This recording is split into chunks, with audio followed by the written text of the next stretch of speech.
Complex put out a brand new list, the best signature basketball sneakers right now. We're entering the playoffs for the NBA. WNBA draft just occurred, so we are entering that season. I can't wait. Like, I'm more excited for that than the NBA playoffs. I just will admit it. And yeah, that's partly because my Warriors are not in it. We had a trying season, so we'll see what happens in this offseason. But back to sneakers, because there's so much to be excited about for signature sneakers on the market right now. So I'll go ahead and run down the Complex list, and then I'll tell you my list, and we'll also dive a little bit into the discussion happening right now. Again, just a little, because I'm tired from this ongoing discussion already on Twitter, and there are so many different nuances and angles and things to be discussed, and too many people seem to not want to comprehend where a lot of us stand in relation to Nike, Caitlin Clark, A'ja Wilson. But first, let's dive into the signature sneakers and the Complex list. So, number 1, they have the AE1, which I cannot disagree with that. Number 2, the LeBron 21. Number 3, the Sabrina 1. Number 4, the Puma MB03.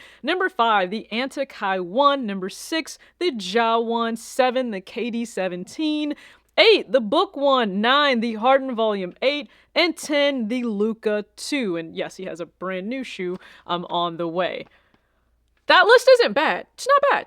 It's not a bad list. All lists are also subjective. We know that. And yeah, I think I've been a little harsh towards Complex in the past on their list. So this one is not as bad as some other lists that I've seen. It's more in touch with what's going on right now. But here is my list, okay? So there's certainly going to be some on here that are not on their list, and I have a mix just in terms of women and men's signature pairs. And I want to put a little asterisk next to the fact that Adidas let us see the AE1 low ahead of the playoffs because he'll debut this AE1 in a low profile cut. Adidas, don't let up. Keep your foot on the gas, okay? You are at the top right now when it comes to just excitement for basketball. I absolutely positively love it. So I just had to throw that out there, because if this shoe was out right now, then it would be my number 1, and I would just put his second sneaker or his original at number 2. But all right, so my number 1 is the AE1, clearly, okay, Adidas. Number 2 would be the Nike Sabrina 1, and that will come into play in the later discussion. I just think you gotta give her flowers in terms of that sneaker being seen any and everywhere. I think Nike was also smart to do the Nike by You. Number 3, for me, is actually the Anta Kai 1. It's so intricate. It's so fun. It's a great debut by Anta for Kyrie. I'm excited to see what else they come out with for him. But number 3 for me, Anta Kai 1. Number 4 is the Curry 11. And we just saw a post on Curry Brand's page for the Wolf colorway, Young Wolf, aka Cannon. So I love the Curry 11 look. Number 5 would actually be the MB03. Now, we understand that LaMelo doesn't matter. Melo actually gave his blessing for him to be nicknamed Melo. But he's dealt with some injuries. That's unfortunate, but that doesn't take away the fact that he still has one of the most exciting pairs, certainly for young adults. I mean, young kids in the game, they love wearing the Puma MBs. Number 6 would be the Book 1 for me. Now, that's kind of it's a polarizing shoe. People either really hate it or they love it. I'm not the biggest fan of them using so many other colorways that we've seen in the past on other staple models to put on his shoe. I think the colorways that are the best are the ones in relation to just him. So I think the Haven looks good. The brand new Hike, I believe, came out. And then also, I forget the name, I'll throw it on the screen, but the blue pair. I think those all look really good. So I think stick to the colorways that are really reminiscent of him and his style and what's special to him versus just a shattered backboard or anything of that nature. Number 7, I would actually put the Harden 8. Now, I am not personally the biggest fan of the Harden 8 aesthetically, but you can't deny it's recognizable. You're looking around on the court or anywhere, you see it, you know it, and quite a few people enjoy it. Now, would I want Harden on my team? Not necessarily, based on the way things have worked out, okay, with him down the stretch executing. No. Just no. He's not one of my favorite players, but you cannot deny that Volume 8 is seen everywhere. Number 8, Riggerer AR1. Saying that so many times just to make sure I got it right. All right, but AR Austin Reeves, certainly, I like his shoe. I think it's one of the most underappreciated signature models that we have right now in the game, and I get it because he's not with Nike or Adidas or with Puma or New Balance or any of the well-known brands. Then he kind of just goes under the radar, but to see that sneaker and how, it's so intricate. on the the weaving, on the toe box area, and all the way throughout the shoe. Like, I just think that they did a really good job. So AR1 is on the list for me at number 8. Number 9 is the Stewie 3. So I believe in Paris is when we'll actually get to see this. Well, I would say before that. Like Stewie's got a rocket on court in May when the WNBA season starts, and then once we move into Paris and the Olympics, then I'm certainly sure that we may see even more colorways. But the Stewie 3, I just really like the profile, the sleekness. They did a really great job in executing that. So Stewie 3 is number 9 for me. And number 10, the Tatum 2. Now, to me, he has some of the most fun like designs placed on his actual models. So shout out to Kelsey Amy, because she was certainly a mastermind and a wizard behind a lot of the colorways and just the storytelling we've seen on the Tatum 2. So that is my list for best signature sneakers out right now for basketball in the pros. So please go ahead and comment below. Which list do you rock with more? Is it Complex's list or is it my list? And I know I may have shocked people because I left off the LeBron 21, but it just doesn't excite me a whole lot, and I think it's because it also takes like specific materials on the shoe and the colorways for me to really like what they did with the LeBron 21. But I said we would circle back to Sabrina 1 because, yes, Sabrina is one of 4 active women right now. 4, don't mistake the headlines because so many are saying it's only 3. No, it's actually 4. So let's get into that conversation because, yes, it involves Caitlin Clark, A'ja Wilson, and Nike. Okay, my goal to break this up into straightforward sections. Okay, so let's just start with number 1. Caitlin Clark, the name that is all over. She is the number 1 draft pick to the Indiana Fever, which means, yes, there's a very likely chance I'll get a chance to see her play in person. So Caitlin Clark is also expected to sign an 8-figure deal with Nike, which will also include her own signature sneaker. Number 1, why a lot of seasoned, knowledgeable women's basketball fans were so frustrated with a lot of the narrative going on that Caitlin would lose money in going to the league. The facts determined that was a lie, and if you would like to be more educated on NIL, I would go ahead and maybe listen to the players because they're pretty much informed, unlike a lot of people that are speaking on it, even ESPN analysts sometimes. Ever since I announced, like, you just look at the comments and you're like, yeah, she's staying because she's going to make so much more money staying in college than WNBA. And it's just like, you guys have literally no idea. Because, like, NIL, nothing changes. It's just, like, once you get to the league, like, the title changes. It's no longer an NIL deal. It's just an endorsement deal. But okay, so second, what is the current discourse and outrage by a lot of us who are fans of the fact that the game is growing, but there is still so much work to be done? And that's over the disparity in how Nike has approached the action of providing A'ja Wilson with her own signature sneaker, having just provided Sabrina Ionescu with hers. Now, I did an entire video on this because I celebrated Sabrina being that 12th woman to receive her own signature shoe. That's right, there have only been 12 within the game of women's basketball, so just let that sink in. 12th player to receive it. However, if we go back to the previous players that had signature sneakers, and again, there's a longer video on this, you had Elena Deladon, you had Candace Parker, that was all the way back when she actually came into the league in 2008, let's stick there, and then you also have Breanna Stewart. So you had one with Nike, you had one with Adidas, and then a player with Puma. Those players all are Olympians, multi-medal Olympians. They've won multiple championships. They've all been MVPs in their own right. And then Sabrina was provided a shoe having done none of that. So yes, there is a difference in how men and women receive their signature shoes. Quite frankly, men just need to be marketable and a really hot name. They don't have to have actually won anything. And this is not a shot at Trae Young or Paul George. I'm a big fan of both of those players. But granted, they haven't won anything, but they still have and then had their own signature line with Adidas and with Nike. So you can see it was a little bit different in the women's game. And okay, there are differences, there are nuances in women's and men's basketball. That's fine. However, when you completely shift that goalpost to, hey, you got to win it all on so many levels, and then you don't have to win anything outside of holding, the triple-double record, I believe, in college, it made a lot of us raise our eyebrows. It really did. And why? Well, because A'ja Wilson was already there. And I've heard so many say, well, Asia Wilson, who knows Asia Wilson? Really, those are things that are being thrown around. Like, nobody knew her name prior to right now. I blame you, Bush, every day of my life. I blame you incessantly.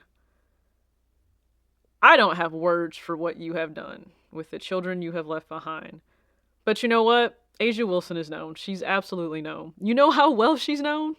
Fans have been calling for Asia to get a shoe for as long as I can remember. There's so much demand for it. I saw a lot of people arguing that she's not marketable. And the irony of that was almost laughable, because the same day that Caitlin Clark's shoe deal dropped, Time released their list of 100 most influential people, and Asia was like a headliner of that list. The tribute to her was written by Tom Brady, who I don't think we can argue is a GOAT and super marketable.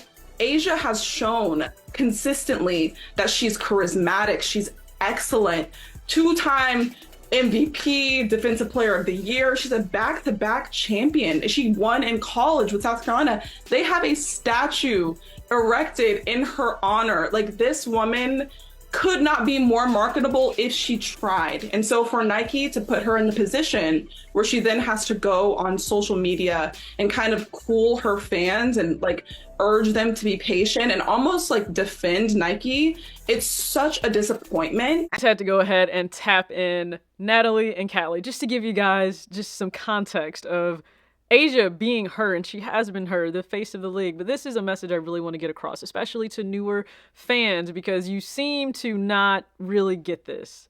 Because we are advocating for Asia Wilson to get everything she has worked for as a two-time and back-to-back champion. She is a two-time MVP, a multi-Olympic medal holder. She is ending everything. She is also a, as you heard, New York Times best-selling author. Because we are advocating for her to get something that seems so grossly long overdue, that is not in any way an attack or a shot to tear down or demean Caitlin Clark. It's not. Because to be honest with you, Nike would have dropped the ball not choosing to ride the wave of her. That's right. Right now, Nike is going to benefit more from Caitlin. that's just how I feel. I think they'll end up benefiting more from Caitlin. She is certainly the hot athlete right now in her game, and let's be clear, she is one of the prolific growers of the game, but she is not the sole grower of the game. And I understand, I love Dawn Staley with everything, but I don't agree with that statement she made. She's not the sole reason that people tuned in. People have tuned in for so long. I mean, I have a 2003 jersey or a t-shirt from Diana Taurasi when she was still playing. I remember wearing a Tennessee beanie back in like my middle school days, okay? We've been around. We've loved this game for so long, since being able to see like the 96 USA women's basketball team.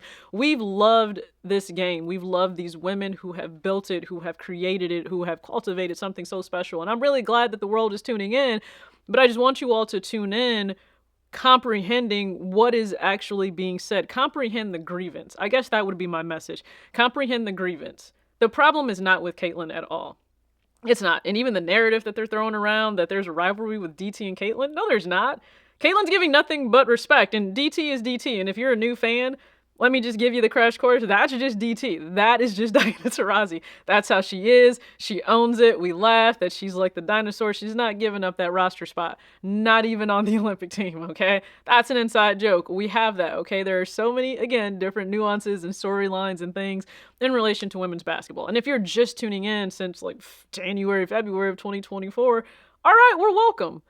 But I would caution you to not just come in either holding one player up on a pedestal as if they are the sole reason that anyone tunes in. That would be like saying LeBron or Steph are the only reasons that people tune into basketball. That's not true. It's just not. So another thing I would also say, because there has been this narrative for so long that people don't watch women's basketball. And a lot of men were happy. They would puff their chests up to say, well, we don't watch women's basketball. Like, who on earth is watching that, right? That was something that was thrown around a lot. Except a lot of you seem to be watching now, and you just started, but somehow you know everything there is to know about women's basketball and the CBA and profit sharing and marketability and economics. Like, you guys have become experts in this within a 2 month window. It is crazy to see. Like, that is the fastest degree I've ever seen someone attain in anything. So I think back to when the whole Taylor Swift and Kansas City Chiefs and NFL chaos happened, okay? You remember that? Stick with me here. Men, it's likely that your wife, your girlfriend, mom, daughter, sister, cousin, niece, just a friend, probably had never thought about watching football. Every single time you wanted to watch football, they said I'm out. They said I'm done. They didn't want to actually sit there and watch it with you. Right? Right. Okay. Well, that all kind of changed when Taylor came into the mix for a lot of women, like millions of women, okay? Swifties then had a reason to tune in. Some of them even chose to educate themselves on the game. Maybe they were asking you questions they never thought to ask before, and you probably sparked up. You were a little excited, like, okay. But if they just came in and they were making, like, just these wild, like, statements as facts, that Taylor Swift was actually the only reason that anybody was tuning into the NFL, or if you weren't a Chiefs fan, but maybe they were tuning in and they told you, well, Travis Kelce has to be the only reason that anybody is tuning into football, you would probably be like, whoa, calm down. You just got here. Just sit down. There's like an orientation you need to go through. You probably would have thought that, right? Like, there's no way somebody just coming into NFL would understand all of the different nuances from college into the pros. Right? Because if they told you, well, I just expect so-and-so to come in from college and automatically dominate everybody, you would tell them that's not how that works in the NFL, right? Right. Very few of them can do that. That's all we're saying here with brand new fans in the WNBA. If you just started watching February or March, one, please just be respectful. Just be respectful. There's a whole lot of disrespect that's going around. Number two, it's okay to inquire with the desire to actually learn about different things and how things have been going. And maybe now you're just aware of the disparity in pay. And maybe now you're really curious, why is that the case? Okay, well, there are people that will happily explain it to you. And there's a new CBA that will go into negotiation, and we're looking to see these women make far more thanks to TV deals that should go into place as well. Again, there's a lot for you to learn, especially if you just got here. Which will lead me to, again, come respectful. And I say this especially as a Black woman, because there are all too many disrespectful comments rooted in hatred and bigotry and nastiness, and it's very unnecessary. I know that is what happens in this country, and there are a lot of people who want to say, well, race doesn't need to be brought into this. That's usually something said from someone in which race doesn't actually play a factor in your life. Like, it doesn't. And that's a privilege that you hold, so please be self-aware of that privilege. I've seen so many racist comments left at people that are simply advocating for A'ja Wilson. It's not even funny. Actually, there's nothing funny about it at all. To be called out of your name, to have such vile things like said to you, it's unnecessary. And we can't escape that, right? As a Black woman, I can't escape my race. That doesn't go anywhere. That is always going to be a factor of life, especially in America. You have no idea the things that I have to filter and hide even in my own YouTube comment section. To be called a half-breed, yeah, it doesn't feel good. I've been called many things. And there's never a reason for you to approach somebody or act that way. There's just not. So seeing it happen in women's basketball, especially with the influx of a certain fan base, yeah, it's not appreciated. That's not to say all of you are that way, but it's certainly just not appreciated, okay? There's so much in women's basketball that serves as a microcosm of the world itself, especially for Black women. So again, there's a lot that is encompassed within women's basketball. It's exciting, it's great, it's exhilarating, it's one of the most beautiful things you can ever experience in terms of sports. A lot of you saw that in March and in April. And because of what A'ja Wilson has done to continue to elevate this game, it's only right that Nike actually awards her with the signature shoe. Now, if they choose not to, that is certainly on them. It's unfortunate. It's a disappointment. A lot is with them right now as they're about to go through another round of layoffs again. And you know what? Breanna Stewart had to leave Nike as well to get her own signature shoe with Puma. So whether A'ja does that or not, we have no idea. Whatever transpires, I just hope that she receives the respect she deserves and that fans are demanding for her. And the resume. that she has built that you so clearly laid out for us. She also has a New York Times bestseller in a book that is entitled Dear Black Girls. Okay? Do not talk to me about Asia Wilson's marketability. So again, if you're brand new to women's basketball, welcome. I know this was rather long, but those are just my thoughts. And trust me, I am prepared for a very just not fun comment section. It's happened certainly on on Twitter. Goodness knows. But yeah, that's reality. And we march on through it.